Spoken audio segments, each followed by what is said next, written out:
Hi everyone, welcome to or welcome back to my channel. My name is Monty if you're new here, and today I am going to be ranking all of the nonfiction books that I read this year from my least favorite to my most favorite. Originally, I was planning on doing this video with all of the books that I read this year, but I found that it was really hard for me to compare my nonfiction reads to my fiction reads, so I decided to split up the video. You can expect a fictional book ranking video at a later date. I have 17 books to go over today, 8 of those being memoirs and 9 of those being your more standard types of nonfiction books. I will go ahead and say that I liked something about every single book that I'm going to be talking about. I don't think that I have it in me to finish a nonfiction book if I didn't enjoy it in some capacity the way that I can with a fiction book.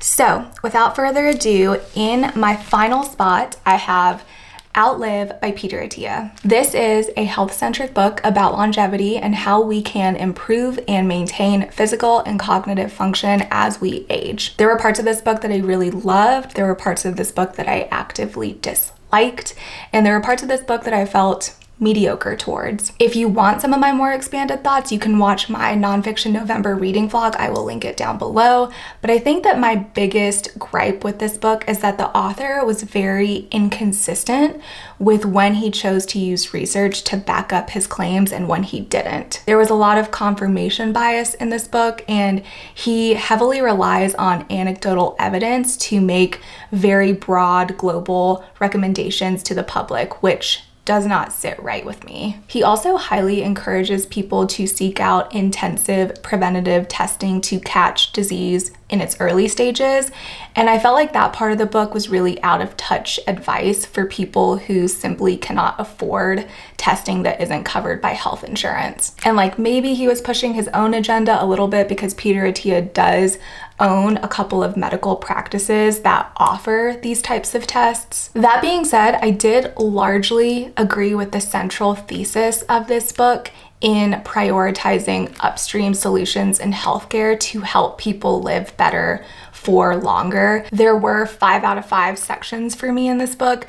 I think that I just wish the book as a whole had been better executed. In my 16th spot, I have The 4 Agreements by Don Miguel Ruiz. This is a short little self-help book that lays out 4 ideas or principles that, if practiced consistently, can lead to a happier, more fulfilling life. I really enjoyed this book while I was reading it, but after I finished, I completely forgot about everything that I had read. So it just didn't really leave a lasting impression on me. I think that this is more of a right time, right place type of book, and in my current circumstances, nothing really stuck with me. There are a lot of people that view this book as life-changing though, so I don't think it would hurt to pick it up. Next up, I have my first memoir on the list, and that is Untamed by Glennon Doyle. This is the 3rd of her memoirs, and in this one, she shares her experience of leaving her husband to go and be with a woman. The thematic message here being to live authentically and to stay true to yourself despite the societal expectations that have been placed on you. While I found the message to be very compelling, the book was a little bit too introspective for my taste, to the point where the author's experiences took a backseat to her analysis and her reflection of those experiences, which made the book feel more like a self-help guide or a sermon as opposed to a memoir. And it just lacked the emotional intimacy that I was hoping for. Not a bad memoir by any means, it wasn't my favorite. Next up, I have Eve, How the Female Body Drove 200 Million Years of Human Evolution by Kat Bohannon. This book is pretty effectively summarized in its subtitle. It centers the role of the female body in the history of human evolution. It is chock full of information detailing the biological differences between the male and the female body. I definitely learned a lot while I read this book. It was just a little bit too dry for my taste. While I thought the content and the focus of the book was really interesting, the delivery of that information just wasn't as exciting as I would have liked for it to be. I also consumed this book via audiobook, and I don't think that that was the best decision for me. I'm a very visual learner, and so a lot of the sciencey bits were kind of lost on me. I still recommend it. I would just say that if you're like me and your listening comprehension is pretty poor, then you should pick up the physical copy. In my 13th spot, I have The Sound of Gravel by Ruth Warrener. This is about the author's experience growing up in a fundamentalist, polygamist, Mormon family in Mexico. I believe Ruth was the 39th child by her father out of 40 plus children. I currently live in the Mormon capital of the world, and while I don't think that this author's experience is representative of most of the people around me, I do believe that there are small pockets of fundamentalists around here, and so I just was really curious about this story. This memoir is very well written. It is incredibly heartbreaking yet hopeful, and it's really reminiscent of Educated by Tara Westover, if you have read that one. And I really appreciated seeing Ruth's journey from her childhood to where she is now.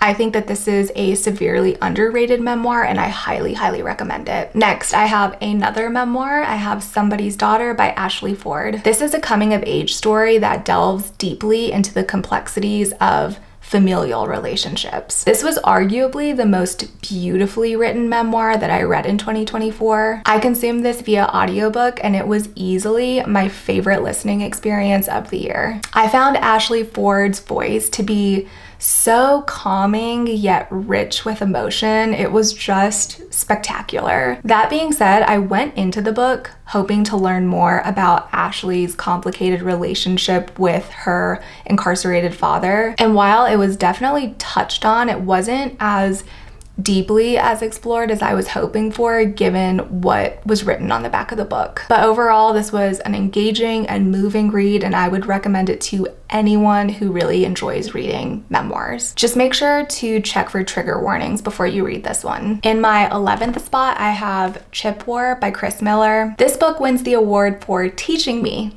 the most of any book that I read this year. I knew nothing about this topic before going into this, and now I know a decent amount, which is sick. This book details the history of microchips or semiconductors, which are these tiny little electronic components that power all modern devices.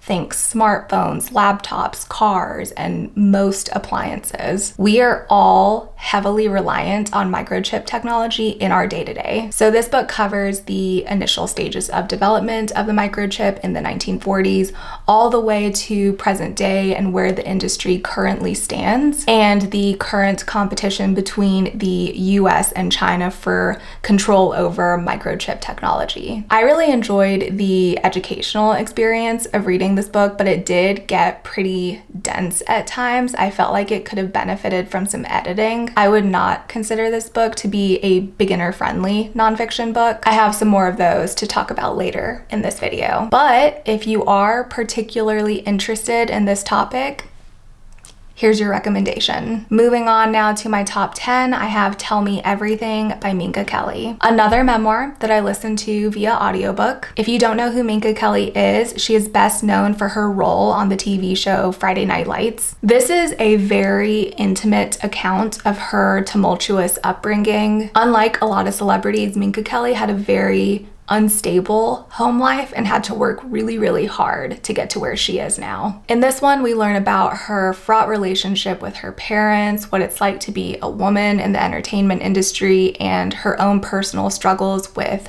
mental health and body image. The most powerful aspect of her memoir to me was her discussion on forgiving those who had wronged her and how it was a crucial step in her healing journey. Not because it let those people off the hook, but because it freed her from the emotional weight and pain that she had been hanging on to for so many years. There was just something so mature about her approach to forgiving others that really stuck with me. An excellent memoir. Coming in at number 9, we have Wild by Cheryl Strayed, a book we've all heard about. This is about the author's solo hike on the Pacific Crest Trail in the wake of her mom's death and the dissolution of her marriage. And it's all about how she used this journey, this trek, to mend herself from the impact of these two major events in her life. I think that this book really resonated with me because I'm a big hiker. I love backpacking, and I have used those activities to heal myself at various stages in my life. So I just felt like I could really relate to her on some level. This memoir was fun and adventurous, but it also had a lot of depth to it, and I really, really loved it. Next up, I have Effortless by Greg McKeown.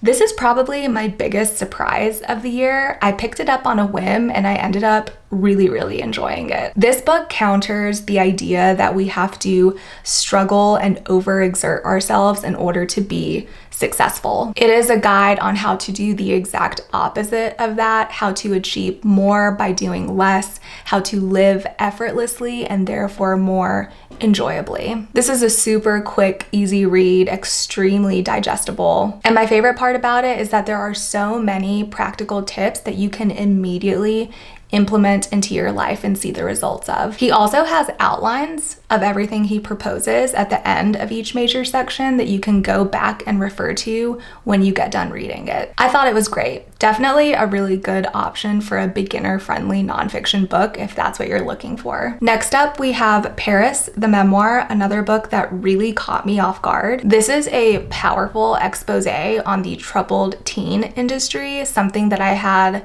absolutely no idea about until I picked this book up. This is Paris Hilton's account of her own time in these behavioral modification schools. These institutions are marketed towards parents as the solution for difficult or rebellious teenagers. And Paris spends most of her memoir shedding light on what actually happens behind closed doors in these rehabilitation centers. It was a very eye-opening and important read, in my opinion. I applaud Paris for being vulnerable enough to share her story, to raise awareness about this industry so that change can actually be made. I thought that this was really, really good. Next, I have my first and only reread of the year, and that is The Glass Castle by Jeanette Walls. This is about the author's experience growing up in a very dysfunctional family. She was often subjected to extreme poverty, emotional abuse, and neglect. Because of the very poor decision-making of her parents,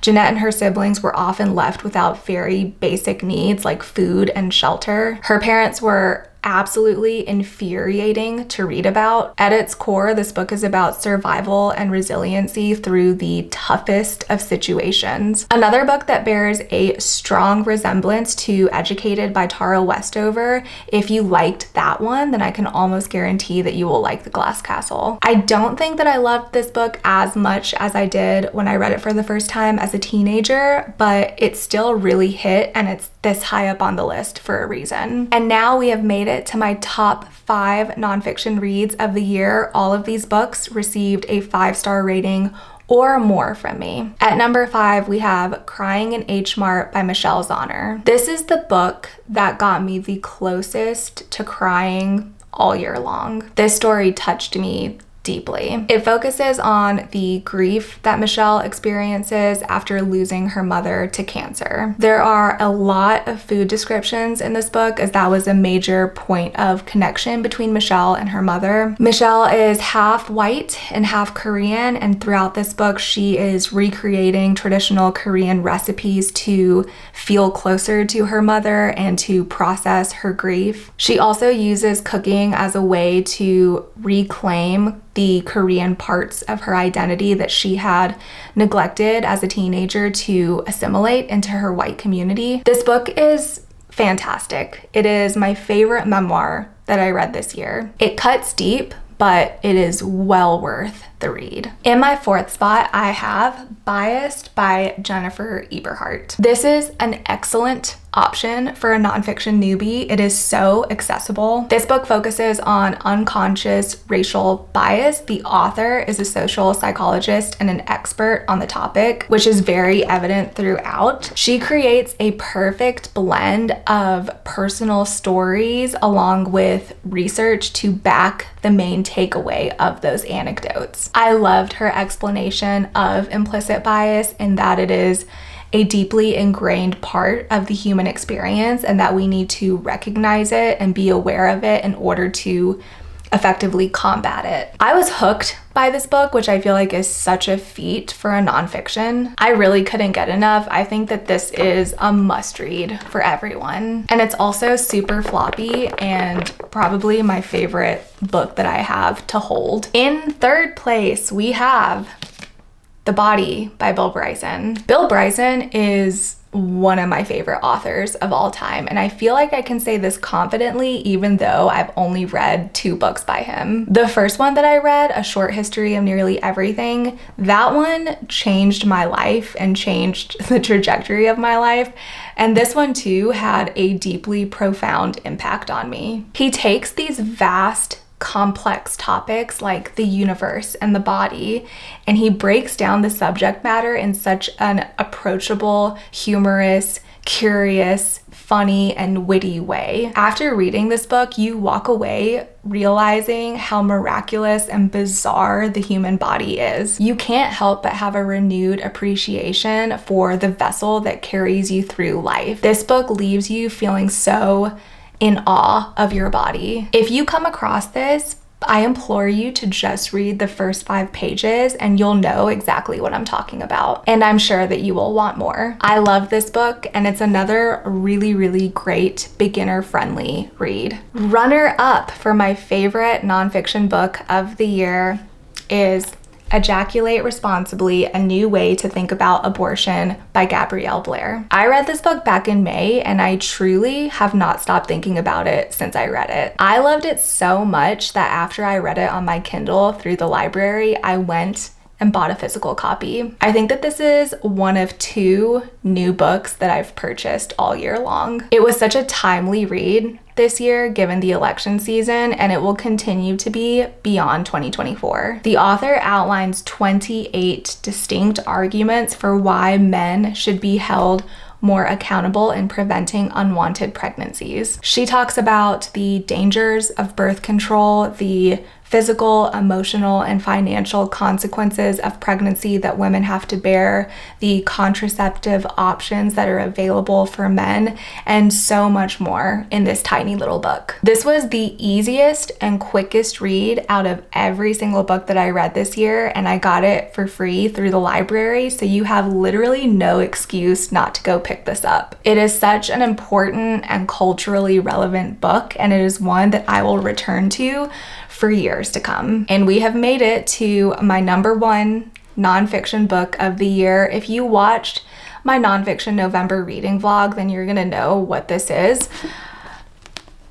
The Boys in the Boat by Daniel James Brown. So this is, yes, my favorite nonfiction book of the year, but it is also my favorite book of the year, period. Nonfiction and fiction combined. This book rocked me. I loved every single moment spent reading this. It is phenomenal. This is about a college rowing team's unlikely journey to the 1936 Berlin Olympics. It's primarily told through the life of Joe Rance, one of the team members, and we get a lot of his backstory in this book. A man who was brought up in extreme poverty and abandoned by his family at a very young age. We follow his individual story along with that of the entire team. And at the same time, you're getting the historical context of that time period and learning about how Germany is preparing to host the Olympics. You're learning about Hitler's rise to power during that time. And all together, it just makes for like one of the most magnificent reads. Somehow the author was also able to make me deeply care about rowing, a sport I have never ever cared about. This book reads like a historical fiction. It reads like a novel, which just speaks to the author's masterful storytelling. This book was gripping, it was heartwarming, it was tension-filled, it was literally everything. If you read this book on my recommendation and you end up loving it, you have to come back to this video and let me know because it would mean so much to me. 6 stars. I loved this book so much. Please go read it if you haven't. And those are all the nonfiction books that I read this year. I had so much fun reading nonfiction this year. This is definitely the most nonfiction that I have ever read in a singular year, and I'm really hoping to carry that momentum forward into 2025. You know the drill. Let me know down below what your favorite nonfiction book of the year was, and if you didn't read any nonfiction, I hope that you got some recommendations from today's video. I will be doing the same type of ranking video for my fiction books of 2024, so be on the lookout for that. In the meantime, happy holidays, everyone. I hope that you have a wonderful, wonderful end of the year, and I will see you in the next video. Bye.